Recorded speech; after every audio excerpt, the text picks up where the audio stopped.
आमच्या भितरल्यांनी कितल्या जाणांनी जेजू कोण बोलवला आसा.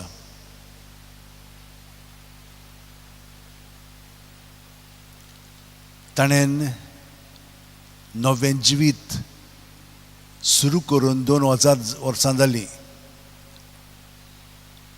आनी तुमी आजून ताका मेळोंक ना, भेटोंक ना. भेटला. कित्याक पळया, तुमी आतां पर्यंत हांगसर मिसाक येतात, बेश्टींत येतात मिसाक, सोय पोरमोणे जायत, पूण हातूंत कितें तरी आसा, तुमकां कितें तरी मेळ्ळेलें आसा. तुमचें जिवीत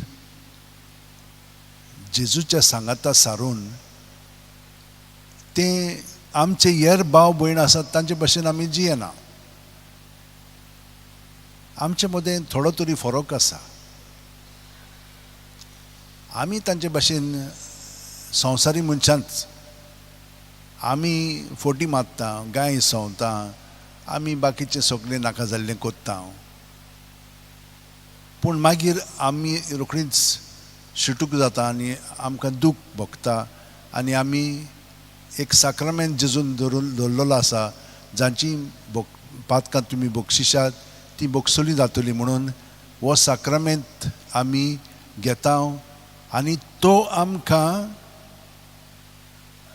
निश्कलंक करून दवरता. हें ताणें सांगलां आमकां, पूण हें आमी नको सगळ्या जाणांक गोमलां जाल्यार आमकां ते मेरेन सावन परतून स्टार्ट करूंक जाता. पूण आमकां खूब पाटी जायना. कित्याक लागून? कित्याक आदल्यो चाली आमकां परतून ओडून घेतात आनी त्या चालींनी आमी पडटा आनी परतून तेच भाशेन आदले भाशेनूच आमी जियेता. हांगसर आमची एक चूक जाता. कित्याक हांगसर आमचो भावार्थ आसना. हांगसर आमचो बोरवासो आसलेलो जाल्यार आमचें जिवीत जेजू बरोबर परतून आमी नवे तरेन जियेतल्या ताचे गोठायेन. तो आमची वाट जावन आसा, तो आमचें जिवीत जावन आसा. आमी जिवीत जियेता जाल्यार आमचें हें जिवीत न्हय. बाकीचीं तेच भाशेन जिवीत जियेतात, पूण ती नकळत ते भाशेन ती जियेतात म्हणून. आमचें जिवीत जेजू सव्वें बावतिस्मा वरवीं घडोवन आयलेलें आसा. तो आमचो मस्तक, आमी ताचे कुडीचे सांदे. आमकां ताचें सगळें बरेंपण लागता.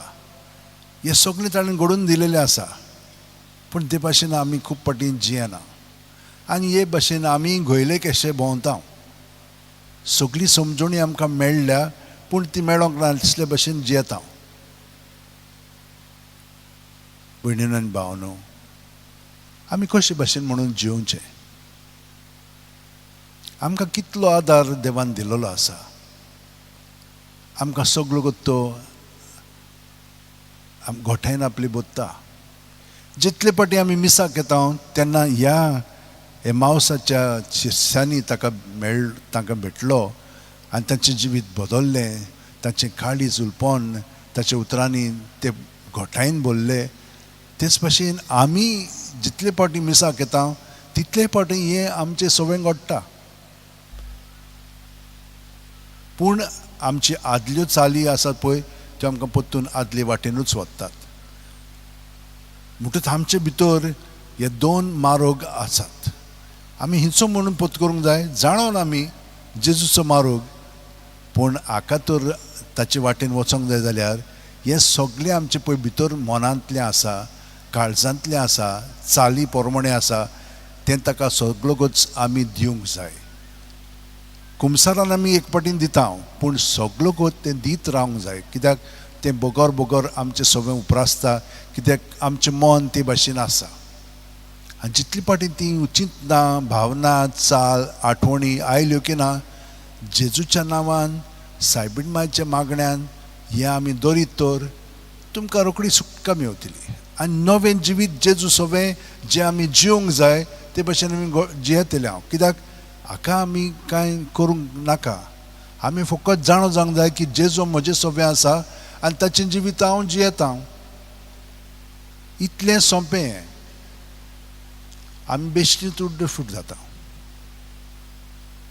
हें तर आमच्या मनांत सारकें स्पश्टपणे आयलें आनी येवंक जाय तें.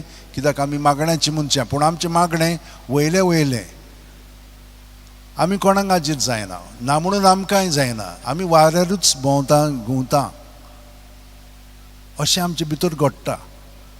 हें आमी थाऱ्यार हाडूंक जाय. पळयात जेजू तांकां सांगता आनी ते मागीर आयकतात.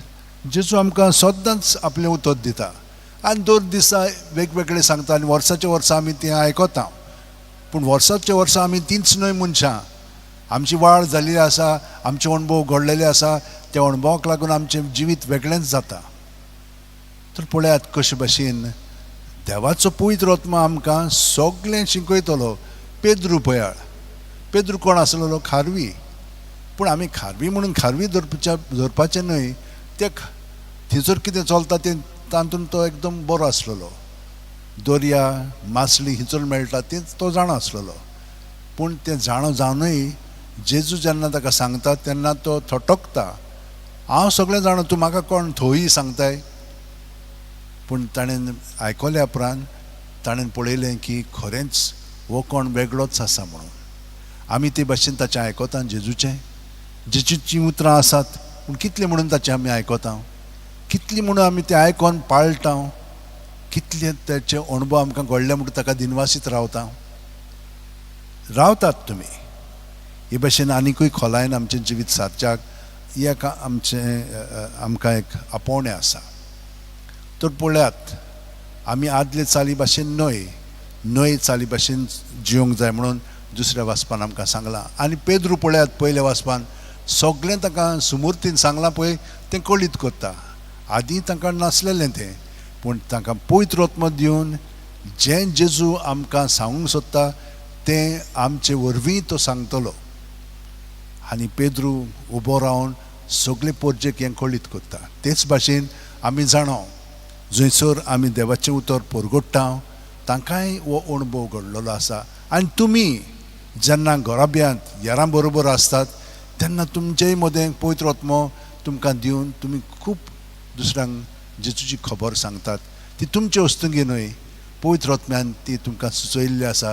आनी तुमी हे भाशेन सांगलें म्हणटच तुमचीं काळजां त्या उज्यान ताच्या मोगाचे बोत्तात आनी दुसऱ्यांकूय तुमी तो उजो पेटोवन दितात. पूण आमी भेदभाव करिना. आमी सगळीं जाणां एक जेजू सोबें. आमी कोणीय तर एकामेकाक दोशी कोत्ता जाल्यार हें सारकें न्हय, हें देवाचें न्हय. कित्याक आमी सगळे आमचे कुडींतले सांदे आसात ते दोशी करूंक जायना. ते वेगवेगळे विभाग आसात पूण ते सगळे एकेच कुडीचे सांदे. ते भाशेन आमी सदांच रावंक जाय. आमच्या घोराब्यांनी पर्यंत इतलो आमी भेदभाव करता. एकाच घोराब्याची एकेच कुडींत आमी जल्मल्लीं, मायचे कुसवेंत सावन जल्मल्लीं. पूण पळयात कितें जाता पळय तें. कित्याक लागून हें जाता? आपलेपणाक लागून, पातकाक लागून. आनी जेजून आमकां ह्या पातकांतली सुटका दिल्ली आसा. जेजून कितें सांगलां जाणाय? आनी पेद्रू कितें तांकां सांगता जाणाय?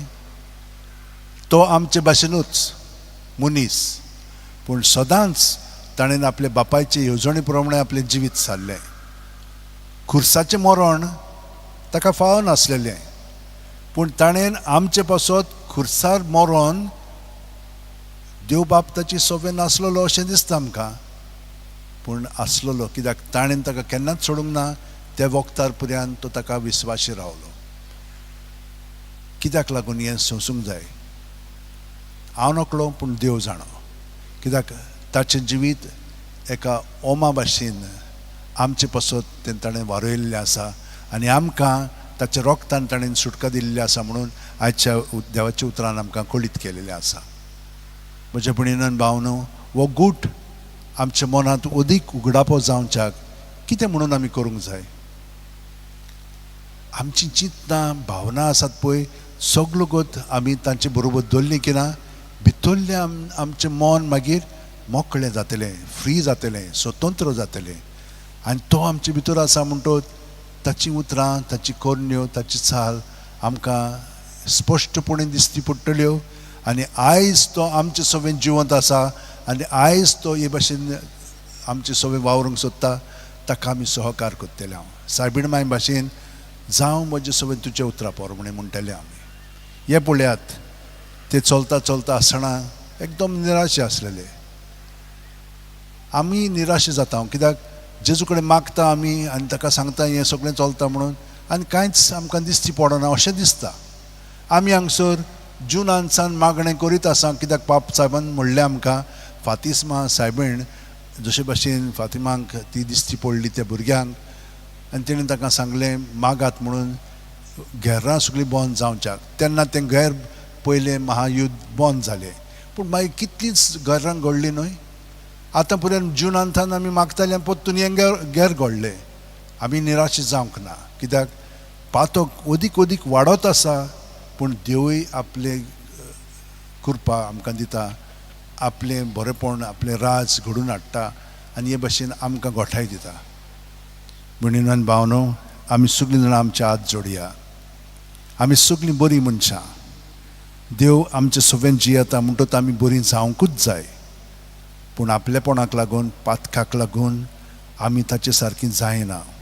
आनी हें पातक आमचे भितर जें रुजलेलें आसा तें आमकां आपणाच्या ताब्यांत करता, आनी जेजू सारकें जावंक ही धोणवण आमचें सगळें घडटा.